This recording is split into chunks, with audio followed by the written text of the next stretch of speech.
Syrian kid needs to be picked up for questioning. Jake, you're on point. I play Jake, who's a police officer, and I'm on the wrong side of the fence when the cordon goes down.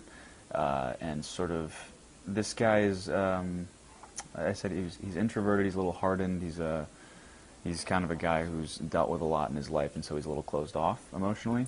And when he gets stuck inside, his first impulse is to protect himself. And so he sort of shirks responsibility and tries to, you know, see how he can survive, how he can, you know, get out, if that's an option. And his story is going to be one, ultimately, is seeing if he can, you know, step up to the plate and become the hero that everyone sort of needs him to be.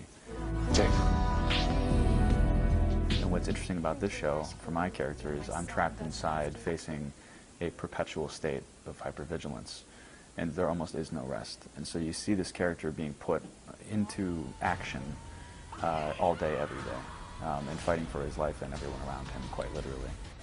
To have an actual cordon, an area of the town that's locked down because the virus is that lethal, there's not really a checklist for officers inside, officers outside, and it leaves you sort of left to your own devices. And these guys are trained to make the right choice, but if there isn't sort of an example for what is right and what is wrong, you're left to just kind of figure it out.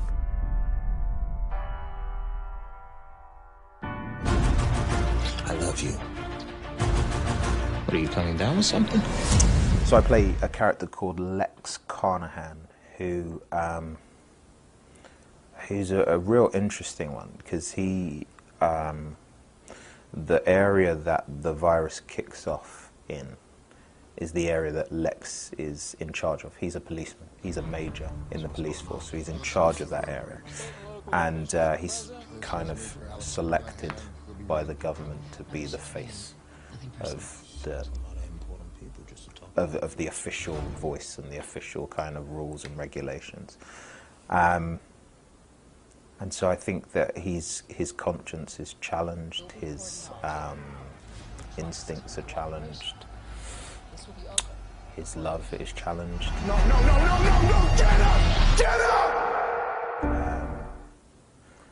And friendships are challenged as well. So it's you get to see all of these different things, these different emotions that he goes through, and it's fascinating to play him. It's almost like every episode I read, I'm not one for reading ahead. I just sort of try and read what I'm doing. I discover something else about him, and it's a joy to find that out. I don't know if you know, but it's based on another series, on a Belgian series. And I've chosen not to watch that because I'm just enjoying discovering who this guy is and what he means to me and what his choices mean to me.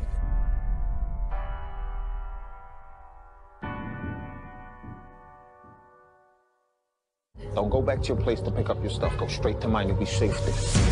Jana, my character, gets trapped inside of the cordon. Yes, last minute. Her boyfriend is Lex, played by David Jesse. And Jana's character, has a bit of intimacy and commitment issues. So right at the last minute, she's supposed to move in with her boyfriend, Lex.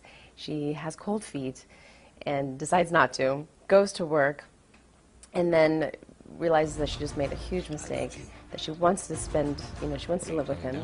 And so she decides, okay, I'm coming, and then there's the quarantine, gets locked in place. So just as she leaves, it's too late.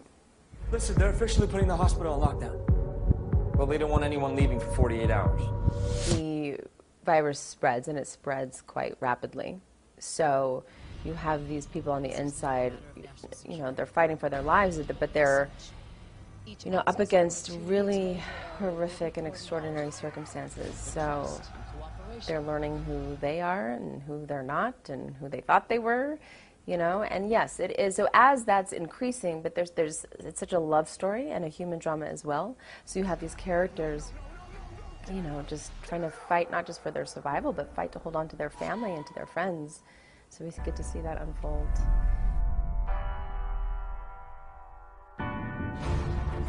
Cute kids. I'm supposed to meet Dr. Sanders. She was gonna take them for a tour. I play Katie Frank. She's an elementary school teacher and a single mom. She has a class of 14 11th graders, one of them being her son. And yeah, you know, it's a handful. And she brings her students to the hospital to perform some music for the patients the day that the virus becomes, you know, full-fledged. And so they get put under a lockdown in the hospital. Is it bad? I've got 14 kids here. I should know if it's bad. She's got a history. She's got a lot going on in her life. She's, you know, currently in a custody battle with the father's parents. So she's got the mother-in-law, Grace, constantly checking in on her. She has every parent worried. She's trying to keep the cool of the kids and just keep the, you know, because to have panic is not going to help anyone in this kind of situation. So keeping her cool while dealing with her own internal conflict is where she's at this point. So it's a lot. There's definitely the potential for Katie to develop relationships inside the cordon. You know, you have Jake, who's this man. They kind of butt heads a little bit. He's a cop inside the hospital, and there seems to be kind of an interesting spark there. So there's definitely the potential for something to develop there. Who knows what it might be? It might be you know, they might be you know, foes, or they may find a romance, who knows. And there's Cannerts in the hospital, who's a doctor, who hopefully, you know, he can inform Katie and give her a little peace of mind. So there's definitely the chance for some sort of relationship to develop in this weird kind of different situation. I don't understand what's going on. Xander, I'm coming to get you. I'm Hannah Mangan Lawrence, and I play Teresa Keaton on the show Containment. And my character fits into the show. Well, we meet her, and she's trying to run away with her boyfriend because she's 9 months pregnant. But then the containment happens, and they section off the part of the city which she happens to be in, but her boyfriend's not. So there's the drama.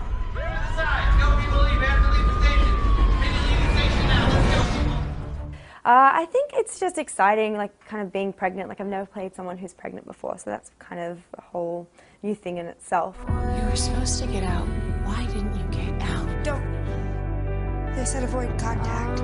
I think it's definitely heightened. I think, I mean, I was already before, like, kind of the sectioning off of the city happened. I was so, like, obviously, I'm like a 17, 16-year-old girl who's scared about to be giving birth. I'm 9 months pregnant. So I think add that to, like, what's about to happen is just, I mean, I can't even imagine how I would be. I wouldn't get out of bed. I'd just be, like, a nervous wreck.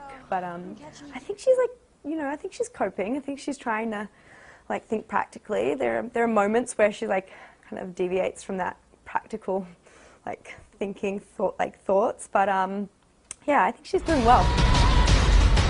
The disease is like life and death, and so you're always thinking about it. It's always on your mind. But then I have, like, other things to you know. Then you've got everyday things to think about as well.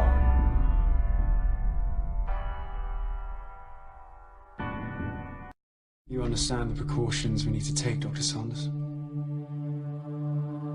Yeah, I got it. Tell me one more time. Well, I play Dr. Cannet, who is stuck inside the quarantine area. He's basically the most qualified person to deal with this virus, this outbreak that's happening. And so he's got all this pressure. He's super stressed out, but he's like a duck on the water, basically. He's all smooth at the top, and underneath his legs are frantically, you know, underneath, crazy. So he's just in charge of everything in the hospital, basically, trying to find out what's going on. I'm afraid I must declare the virus highly contagious and fatal. There's all these precautions you have to take to not get infected, staying 4 to 6 feet. You learn a lot in this show, basically, because it's a very real thing, this virus. You learn a lot how to keep yourself safe. But my character is always getting involved, you know, with patient zero, with people who are infected, so I have to stay very safe. I'm conveying what's happening with this virus, and with that comes a lot of medical terminology, and it was a new language, basically. I'm learning Latin all over again, so it was very difficult. But what's great about this show is we have advisors from the CDC. We're filming in Atlanta, so we have the CDC right here. We have medical advisors who's helping me with a lot of stuff. Even just how to put the gloves on properly, how to put the equipment on properly. You think it's a no-brainer, but no, there's very careful ways not to get contaminated. It's going to make a hypochondriac out of all of us.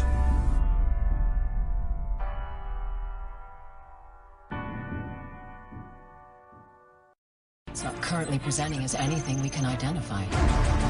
Well, kind of a reporter, kind of a blogger, kind of a hybrid of the two. I've been disgraced in the world, in the blogosphere, in the world of journalism, from some fact-checking that gone awry, and that's where we find me, and trying to work myself back up into the world, and I kind of stumble upon what might be a conspiracy within the cordon, about what's actually happening. I'm outside, but I find some things out that are going on inside the cordon that could have some big consequences. Girl is in there. So is mine. You know, there's the debate about whether what I'm doing is really moral or not. You know, Lex, the main character, and I have these debates about whether I should be doing what I'm doing. Is it safe to let these people know about the truth, and is it going to put them in danger? And so we have these philosophical and emotional arguments sometimes about whether I should post things. Is it going to make it worse or better?